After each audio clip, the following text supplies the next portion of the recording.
Seperti mana yang sedia anda maklum bahawa malam ini berlangsungnya mesyuarat Majlis Kerja Tertinggi UMNO.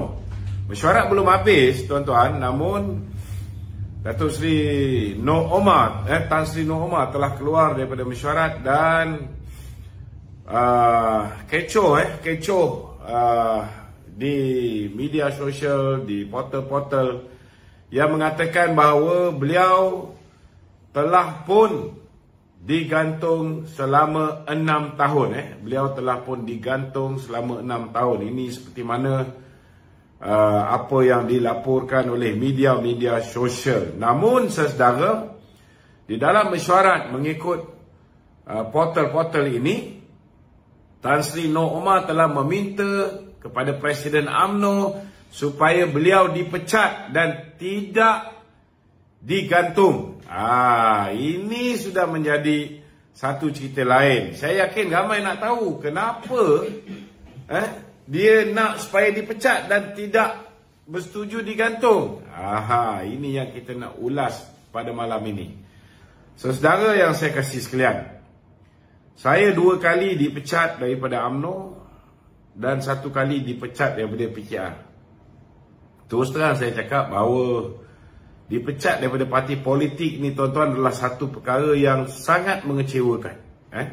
Kita sayang dengan parti kita dan bila kita dipecat, kita akan berasa kehilangan sesuatu yang sangat berharga. Kehilangan sesuatu yang sangat berharga. Walaupun saya dah diterima balik sebagai ahli Majlis Kerja Tertinggi, sebagai ahli UMNO, namun hakikat dia tuan-tuan, saya tidak menerima lagi keahlian lama saya. Dan ini menyebabkan untuk saya bertanding, saya ada tempoh matang. 3 tahun baru boleh bertanding. Kemudian selepas 3 tahun, maknanya selepas pilihan raya umum ke-15 ni saya tak boleh bertanding. Dan untuk saya bertanding MT UMNO saudara, saya punya keahlian baru ni setelah diterima balik sebagai ahli UMNO, ada syarat.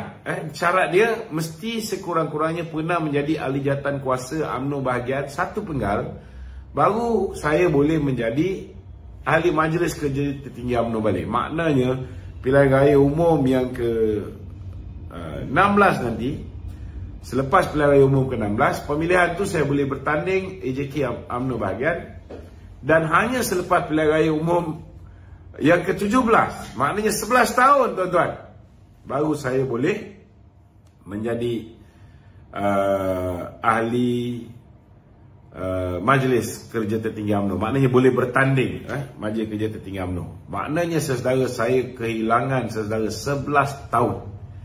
Itu sebab saya tak faham kenapa Tan Sri Noh Omar tidak menghargai.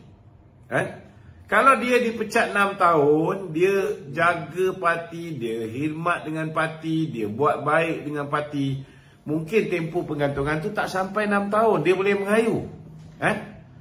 Tuan-tuan, kena faham. Dan bila rayuan dia diterima, dia dapat keahlian dia yang lama, dia tidak perlu melalui macam saya. Lepas dipecat, kena tunggu 3 tahun tempoh edah, lepas tu kena start bertanding AJK bahagian dulu, lepas tu baru boleh bertanding Majlis Kerja Tertinggi.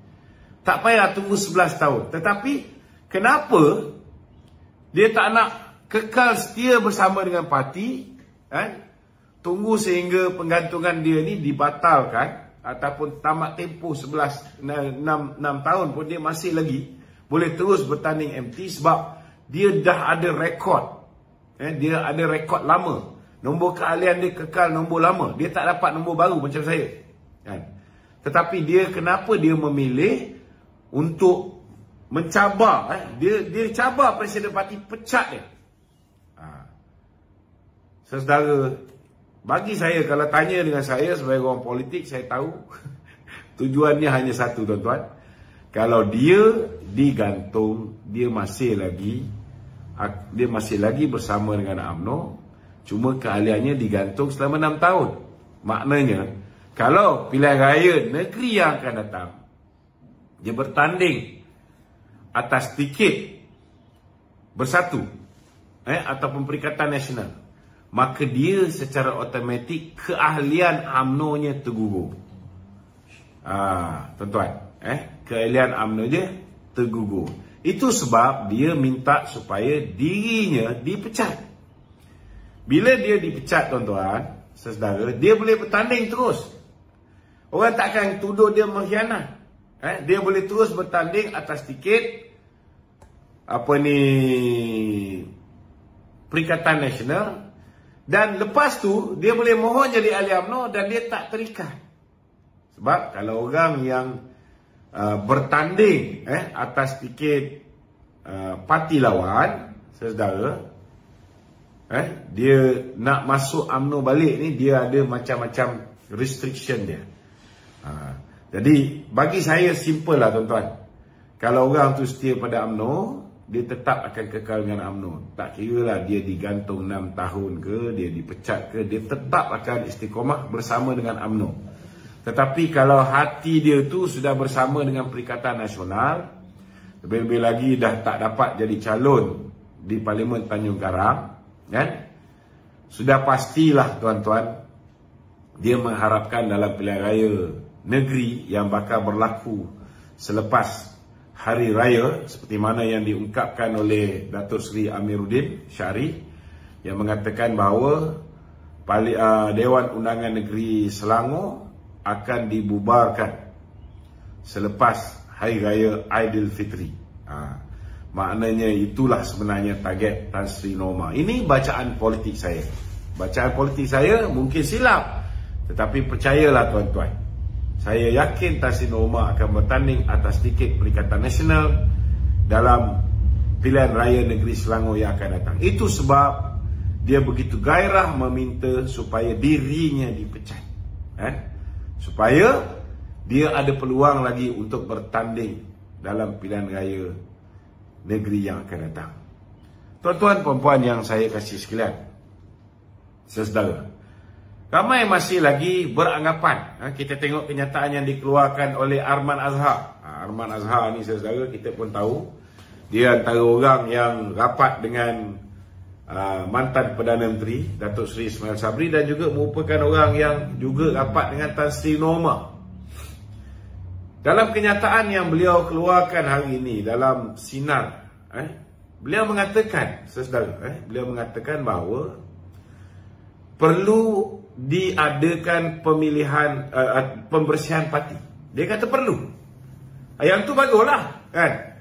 Cuma dia kata jangan pula kita ambil tindakan kerana perbezaan pendapat. Saya nak tanya dengan Arman ni, siapa yang berbeza pendapat?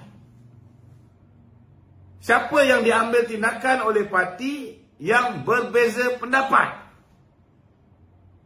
Kita nak tanya dengan Arman Azhar. Tolong nyatakan, siapa yang dipecat bukan kerana masalah disiplin parti? Tolong beritahu. Norma, tuan-tuan, walaupun dia menggambarkan dalam kenyataan dia seolah-olah dia diambil tindakan, dipanggil oleh lembaga disiplin parti kerana dia tak bangun bersama 2 orang lagi dalam Perhimpunan Agung UMNO untuk menyokong supaya jawatan Presiden dan Timbalan tidak dipertandingkan. No such thing, tuan-tuan. Bukan kerana itu. Dan pada 30 hari bulan Januari ini, beliau sepatutnya dipanggil menghadap Jawatankuasa Disiplin bersama dengan anak dia dan 2 orang lagi, ahli UMNO bahagian Tanjung Karang. Bukan kerana dia tak bangun, tidak menyokong usul supaya jawatan Presiden dan Timbalan tidak dipertandingkan. Itu betul, itu berbeza pendapat. Tak ada orang diambil tindakan disiplin kerana berbeza pendapat. Tak ada. Tidak ada orang diambil tindakan disiplin kerana berbeza pendapat. Tetapi apa yang dia buat kepada calon Barisan Nasional Tanjung Karang, Datuk Habibah, itu yang menyebabkan ucapan-ucapan dia ketika pilihan raya itu, menyebabkan beliau dihadapkan ke Jawatankuasa Disiplin Parti kerana beliau dianggap telah mensabotase parti. Dan Arman pun mengatakan bahawa sepatutnya seseorang itu dihadapkan ke Jawatankuasa Disiplin Parti. Saya nak tanya dengan Arman Azhar, Bila mana saya dipecat oleh parti kerana saya membantah kerjasama dengan Tun Dr. Mahathir ketika itu, ada tak saya dibawa kepada Jawatan Kuasa Disiplin Parti? Tak ada. Tak ada, tuan-tuan. Saya nak beritahu, ada keputusan yang perlu dibawa kepada Jawatan Kuasa Disiplin Parti, tetapi ketika ketiadaan Perhimpunan Agung UMNO, Majlis Kerja Tertinggi UMNO adalah badan yang paling tinggi yang boleh membuat sesuatu keputusan, dan keputusan Majlis Kerja Tertinggi UMNO adalah muktamad dan tidak boleh dicabut. Takkanlah dah jadi Majlis Kerja Tertinggi UMNO, Arman tak tahu benda ni, kan? Dia sepatutnya sebagai ahli MKT dia tahu, dia tahu. Dan saya nak beritahu dengan saudara Arman Azhar ini, walaupun sekarang dia dah buat U-turn, dah bersama dengan Presiden, agaknya saya pun tak tahulah, sebab seperti mana yang diungkapkan oleh Hamzah Zainuddin, yang penting niat. Jadi disebabkan kita tidak ada satu alat yang boleh detect niat seseorang tu jujur ke tak jujur ke, ikhlas ke tak ikhlas, tak ada alat tu, jadi hanya dia je tahu, Saya cuma nak nasihat satulah, kalau kita dilantik, buatlah perangai macam Majlis Kerja Tertinggi UMNO yang dilantik, sedar diri sikit, buat perangai macam ahli Majlis Kerja Tertinggi UMNO yang dilantik. Bertanding kalah, dia bertanding, dia kalah. Jadi dia kena sedar bila dia dilantik, dia kena ikutlah Presiden. Sepatutnya dia menyokong usul-usul yang dibawa oleh Presiden, polisi-polisi yang dibawa oleh Presiden. Itu yang sepatutnya. Ni kenapa aku dah pakai misai dengan topi TikTok.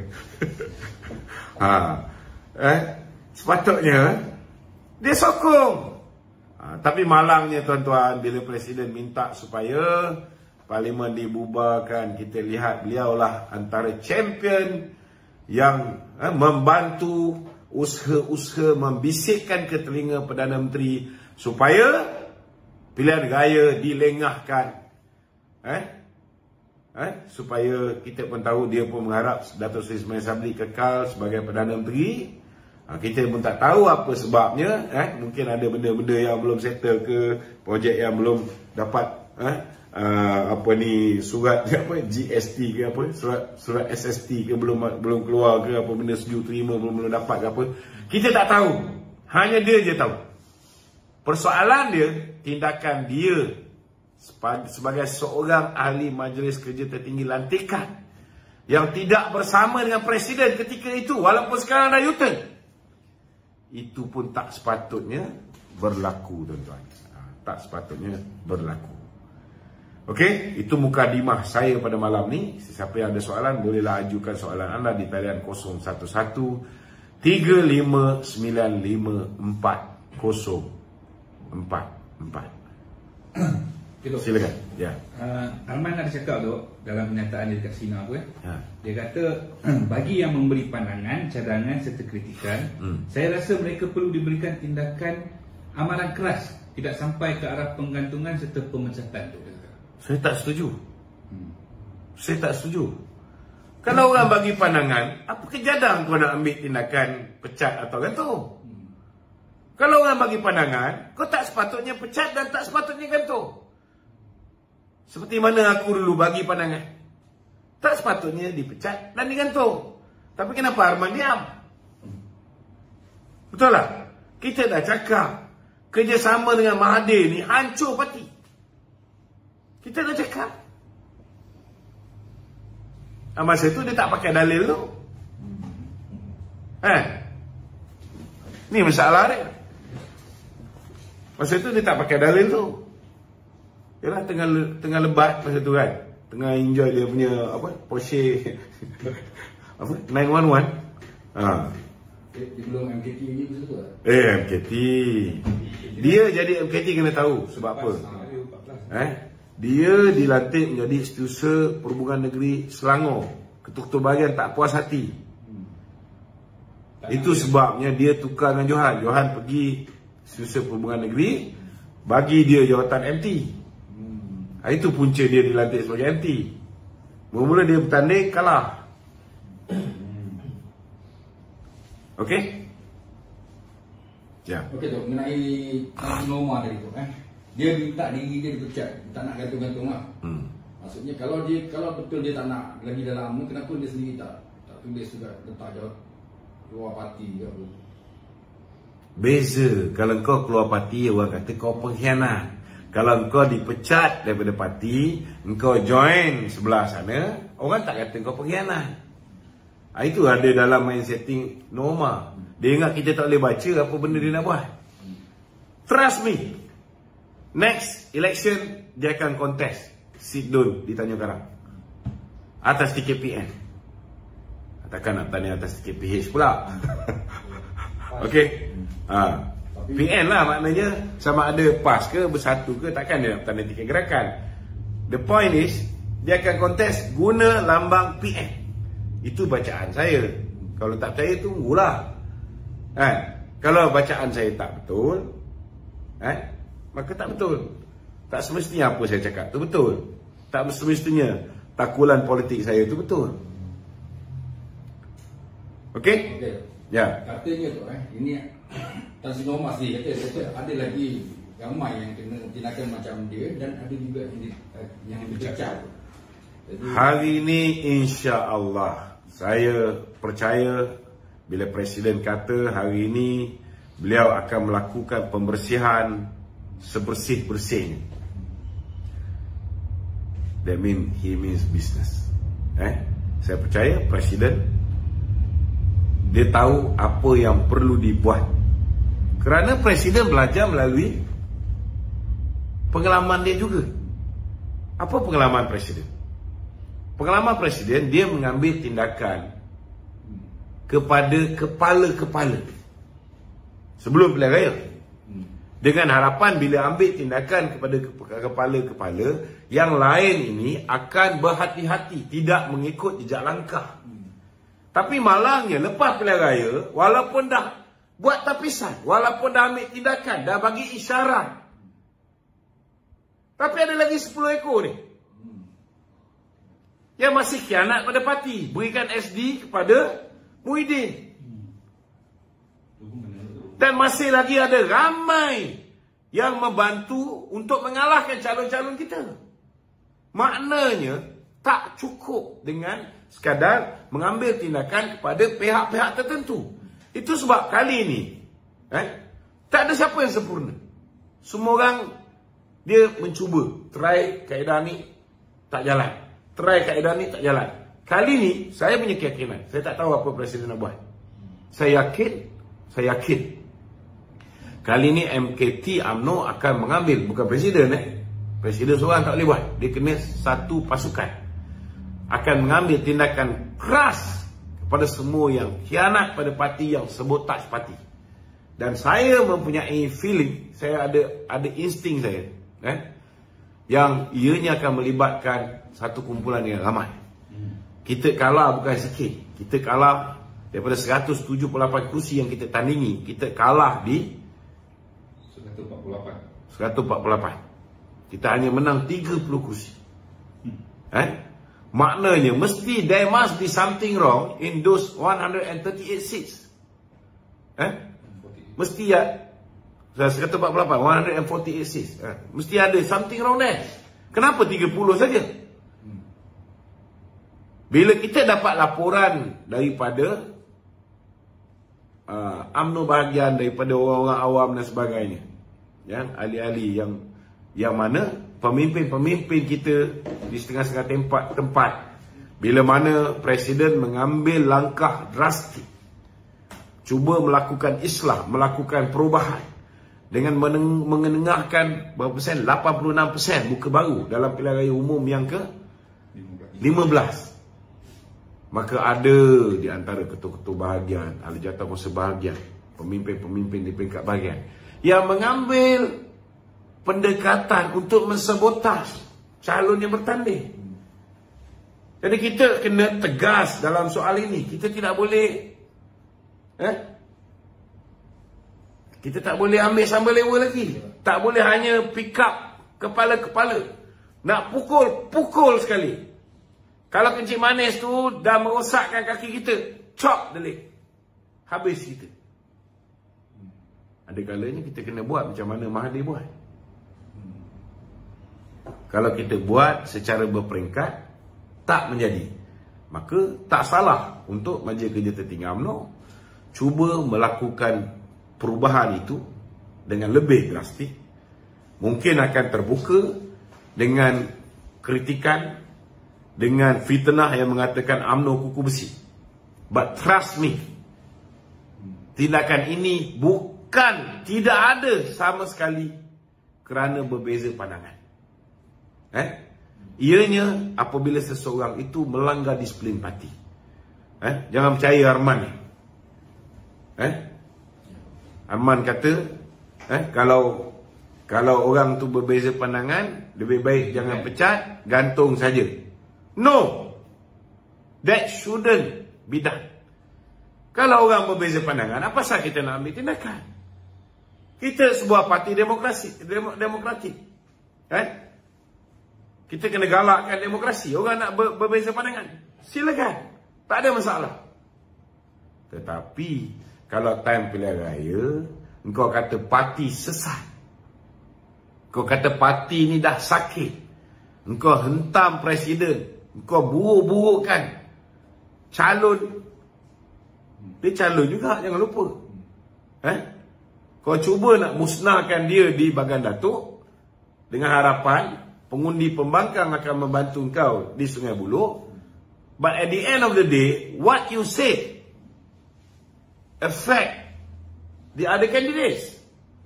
Apa yang kau cakap tu memberikan kesan kepada calon-calon Barisan Nasional yang lain. Itu dikira sebagai sabotaj parti. Itu pelanggaran disiplin parti. Itu bukan perbezaan pandangan, bukan perbezaan pendapat. Beza pendapat contoh macam Johari Ghani. Dia nak jawatan presiden dipertandingkan untuk menampakkan bahawa UMNO ada demokrasi. Tak ada masalah. Tak ada orang nak pecat Johari Ghani. Tapi kalau dia didapati media-media di bawah kawalan dia, di mana dia memegang saham utama, secara berterusan menyerang parti, dan kita boleh buktikan ianya datang daripada arahan beliau, maka beliau boleh dikenakan tindakan disiplin. Ini kena faham. Kalau dia nak bagi pandangan, buatlah. Kerja kita bagi pandangan kita, berbeza dengan pandangan dia. So kita boleh bertukar hujah. Tetapi kita tak boleh hukum orang, pecat ke, gantung ke, semata-mata kerana dia berbeza pandangan. Tak boleh. Arman pun tak tahu apa benda dia cakap. Okey?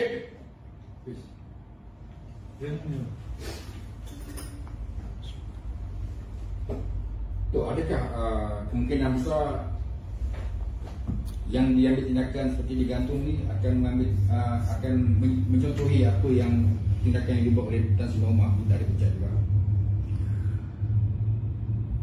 Kebetulan Tan Sri Norma ada dalam mesyuarat MT. Bolehlah dia minta supaya dia tidak digantung, pecat terus. Ketika itu mungkin presiden parti ada dalam tu.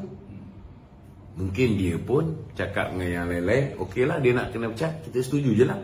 Mungkin, aku tak tahu, aku bukan MT. Dulu pernah, dulu.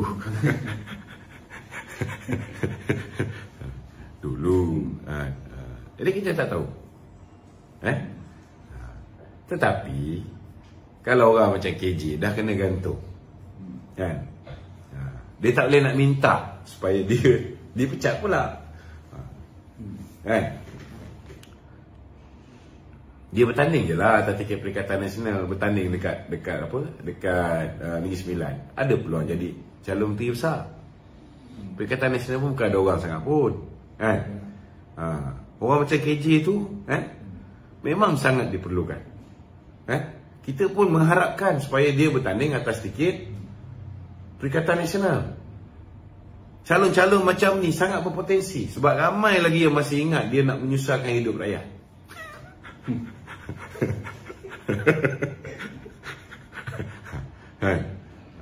Dia berjanji nak menyusahkan hidup rakyat yang tak nak vaksin. Hari ni alhamdulillah dalam kes mahkamah saya hari ni, ada seorang doktor ini akhirnya dia mengakui bahawa kebarangkalian seseorang yang mengambil vaksin itu mungkin akan wujud blood clot ataupun darah beku. Kebarangkalian tu ada. Itu cukup lah. Itu satu benda yang gembira lah. Okey. So, Noh kata peraturan UMNO dah jadi hak individu. Apa yang menjadi hak individu? Saya nak tanya dengan Tan Sri Nur Omar. Dia bukan ahli Majlis Kerja Tertinggi UMNO ke? Dia ahli Majlis Kerja Tertinggi UMNO? Kalau peraturan UMNO ni menjadi hak individu, bulan 3 Datuk Zahid suruh bubar parlimen. Kalau kau tak nak ikut, time tu dia pecat terus lah Perdana Menteri. Dia boleh buat kan? Sebab hak individu dia. Kenapa dia tak buat? Kenapa dia tak buat? Sebab setiap sesuatu dia nak buat, dia muzakarah dengan ahli Majlis Kerja Tertinggi UMNO, termasuk Nur Omar. Jadi jangan pandai-pandai bila kau dah kena gantung, lepas tu kau minta dipecat. Tak pernah dalam dunia ni ada orang kena gantung minta dipecat, kecuali orang tu hati dia, jiwa dia tidak ada lagi dengan UMNO. Hanya orang macam ni je tak sayang keahlian. Aku orang yang menyebabkan aku kena pecat ni, aku lawan Abang Besan bro. Aku akan lawan Abang Besan. Sebab apa? Sebab kita sayang keahlian kita. Betul tak? Ini dia kena gantung, dia minta dipecat. Maknanya rasa sayang dia, kasih dia, setia dia pada parti tak ada. Tak ada. That's the only reason. Tak ada. Kalau kau tanya orang gila, kau tanya orang butan, mana kau nak? Kena pecat ke kena gantung? Dia kata, gantung sudahlah bang.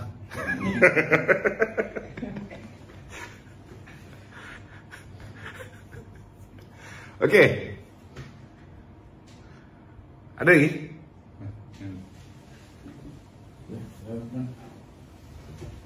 Ketuk, yang lain-lain kita tunggu besok lah tu Hai. Baru 28 minit ke udara dah tunggu besok. Segmen lain pula.